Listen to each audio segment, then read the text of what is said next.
करते हैं, तो अब इसे भी समझना पड़ेगा। 125 देशों में 111वां स्थान अगर भारत का आता है तो यह अपने आप में फिर से हमें बहुत सारी चीजें सोचने पर मजबूर करता है। क्या मजबूर करता है? पाकिस्तान, जिसके हाथ में पूरे टाइम कटोरा है, जिसके पास में फॉरेक्स के नाम पर, जिसका प्रधानमंत्री, जिसका पूर्व प्रधानमंत्री, जिसके सब नेता, जिसके लोग ये स्वीकार करते तक नहीं रहे हैं कि दुनिया अब हमें यही हाथ में देखती है कि हमारे हाथ में कटोरा है, वो देश हमसे अच्छी रैंकिंग में है। ये कई तरह के सवालिया निशान खड़े करता है। बांग्लादेश, जिसे हम एक्सपोर्ट करते हैं, नेपाल, जिसका तेल सब हम एक्सपोर्ट करते हैं, श्रीलंका, जिसको बैंकरप्ट होने से हमने बचाया है, जिसे हमने पैसा देकर, जिसे अनाज देकर हमने उठाया है, वो हमसे लगभग डबल नंबर ऊपर पाया। ये वो वाली बात हुई कि एग्जाम में जिसको आपने तैयारी कराई वो आपसे आगे निकल गया, टॉप कर गया। लोगों को यकीन ही नहीं हो रहा है कि भैया आपके नोट्स पढ़कर ये टॉप कर गया और आप फेल कैसे हो गए। ये कुछ वैसी स्थिति बनी है। अच्छा, इसके अंदर इंटरेस्टिंग बात क्या है? भारत की रैंकिंग इन देशों में गिरते गिरते पहुंचते पहुंचते 107 नंबर पर थे, हम गिरकर 111वें नंबर पर चले आए हैं। और ऐसी स्थिति में जब नीचे इतना गिर रहे हो तो आपके दिमाग में प्रश्न बनने लगेगा, आप अपने आसपास भूखे लोगों को तलाशने लगोगे कि यार मेरे आसपास कौन भूखा है जिसकी वजह से हमारा यह लेवल इतना गिर रहा है। अच्छा, यह बात एक बार के लिए बड़ी अतिशोक्ति हो सकती है कि मेरे आसपास कौन भूखा है, अमीरों को क्या पता कि कौन भूखा है। अजी साहब, हमें तो नहीं पता।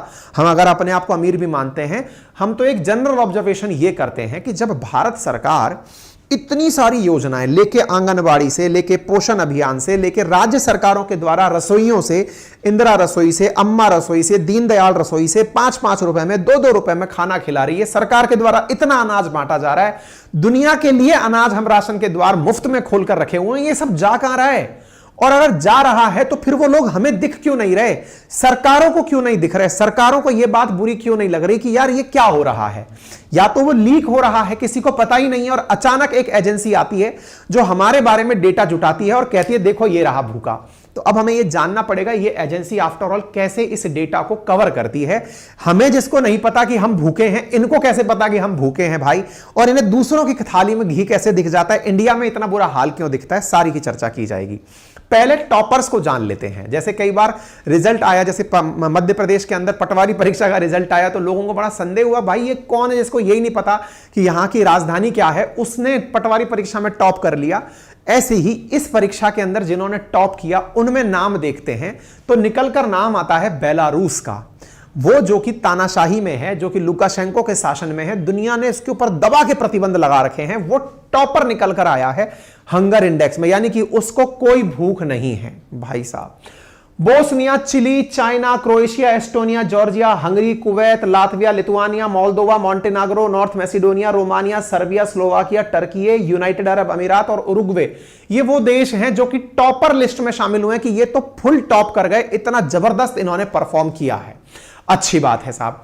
इंडिया 111वें नंबर पर है। इंटरेस्टिंग बात यह है कि हमसे ऊपर के स्थानों पर वो देश शामिल हुए हैं जिन देशों के यहां पर, कहा गया वो नॉर्थ कोरिया जो है ना, वो हमसे ऊपर के स्थान को प्राप्त किया है। मैं नंबर लेकर के आया था उसका, वो हमसे ऊपर चल रहा है, ठीक है ना। तो नॉर्थ कोरिया ऊपर है हमसे। ये अपने आप में बहुत बड़ा संकट है, जिस देश के अंदर भोजन के इतने बुरे हाल हैं कि वो दुनिया के देशों को कह रहा है, अपने लोगों को कह रहा है कि ज्यादा टॉयलेट करो जिससे कि यूरिया बनेगा, और यूरिया बनेगा तो उसका उपयोग हम बहुत अच्छे से कर पाएंगे, दुनिया को हम खेतीबाड़ी पैदा करके लोगों को दिखा पाएंगे। यार ये नंबर इतने छोटे हो गए ना कि मुझे ये दिख नहीं रहा। ये 1 मिनट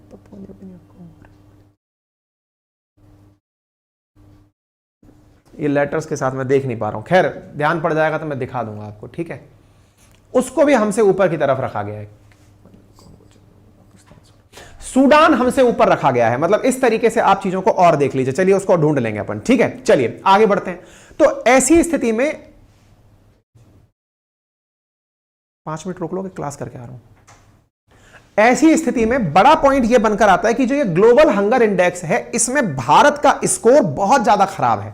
भारत का स्कोर 28.7, मतलब कि अगर हंगर इंडेक्स को इस प्रकार से पैमानों में नापा जाए तो 9.9% का जो स्कोर है उसे अच्छा माना जाता है। तो इससे ऊपर के जो स्कोर हैं इन्हें बहुत बुरा स्कोर माना जाता है। भारत जब 28.7 नंबर पाया है तो यह गंभीर स्थिति में है। 28.7 के साथ भारत भुखमरी के गंभीर स्तर पर है। ठीक है साहब, अब आपके दिमाग में सवाल बनने लगा कि अल्टीमेटली भारत इतनी ही बुरी स्थिति में है तो जरा ढूंढते हैं भारत के पीछे का कारण क्या है, हम इतने कुपोषण से ग्रस्त क्यों हैं, कौन है यह महानुभाव जो इस प्रकार की रिपोर्ट निकालता है। तो साथियों, जर्मनी की एक एनजीओ है जिसका नाम है वेल्ट हंगर हेल्प, और दूसरा है आयरलैंड की एक गैर सरकारी संगठन जिसका नाम है कंसर्न वर्ल्ड वाइड। इन दोनों के द्वारा मिलकर 4 अलग अलग पैमानों पर गरीबी और भुखमरी के बारे में पता लगाया जाता है। ठीक है साहब, ये पहली बार कब से प्रकाशित हो रही है? 2006 से प्रकाशित हो रही है। 2006 से प्रकाशित हो रही इस रिपोर्ट के अंदर भारत की जो स्थिति बताई जाती है उसको समझेंगे, लेकिन उससे पहले यह समझें कि ये अल्टीमेटली किस प्रकार से इस रिपोर्ट को बनाते हैं। देखिए साहब, इनके पास 4 पैमाने होते हैं भूखमरी को नापने के। कौन से? एक होता है अंडर नरिशमेंट। अब ये अंडर नरिशमेंट क्या होता है? अंडर नरिशमेंट है कि एक व्यक्ति को जितनी कैलोरी की आवश्यकता है प्रतिदिन में, उससे कम कैलोरी अगर कोई कंज्यूम करता है तो उसे अंडर नरिशमेंट के अंदर काउंट किया जाता है। 4 पैमाने हैं भूखमरी काउंट करने के, उनमें से 1/3 रोल, अगर मान लीजिए 100, जैसे अपन कहते हैं ना कि अगर किसी बच्चे के 90% मार्क्स आए तो बोले पेपर में कितने, परीक्षा में कितने पेपर थे? बोले 4 पेपर थे। बोले कौन कौन से थे भाई?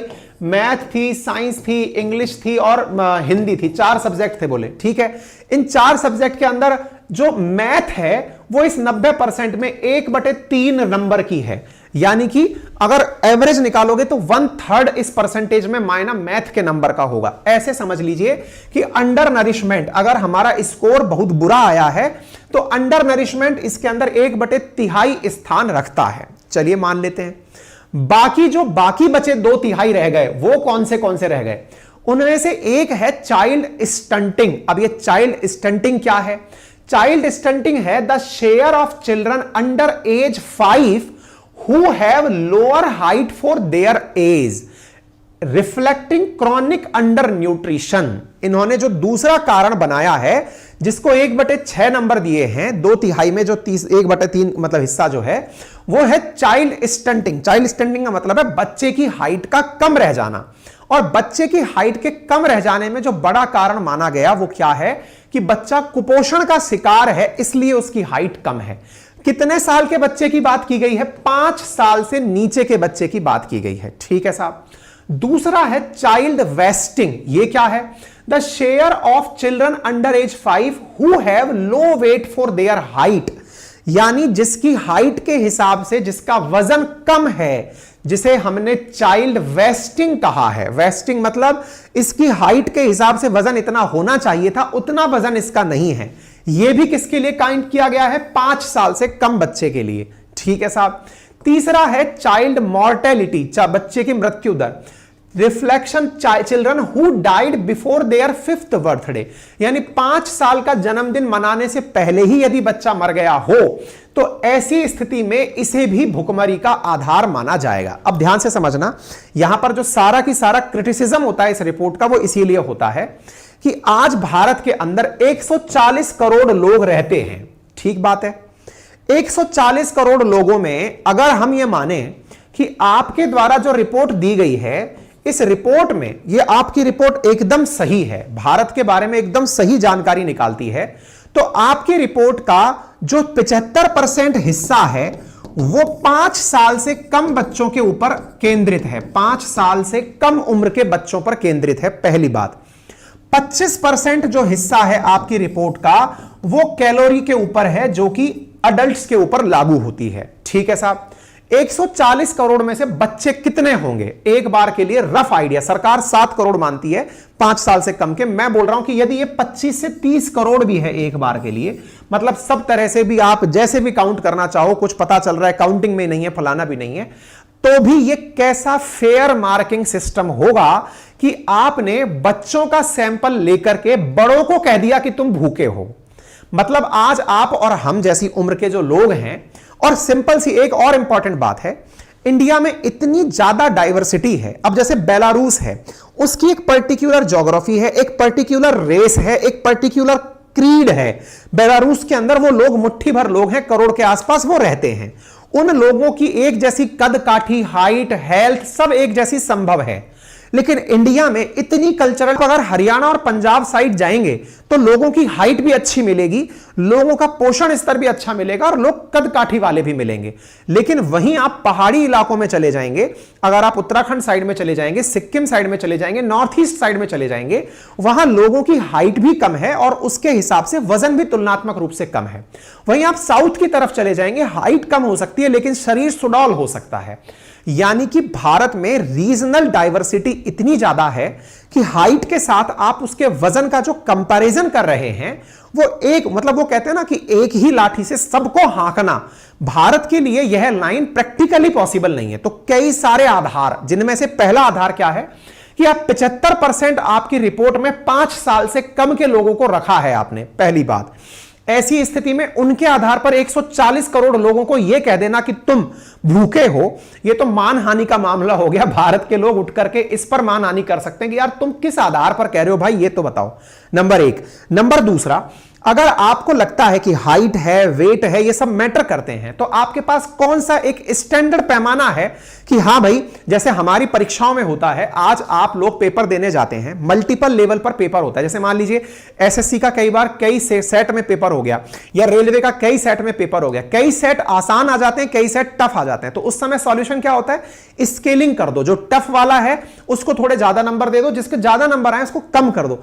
आपकी इस पूरी रिपोर्ट के अंदर जो कुछ एनजीओ एजेंसीज ने बनाई, उसमें स्केलिंग जैसा पैमाना कहां है कि इस चीज को हमने कंसीडर किया है। अब पाकिस्तान की भी बात कर लेते हैं, श्रीलंका की भी बात कर लेते हैं, सैंपल की बात कर लेते हैं। पाकिस्तान भी हमसे ऊपर क्यों आता है, क्यों समझिएगा।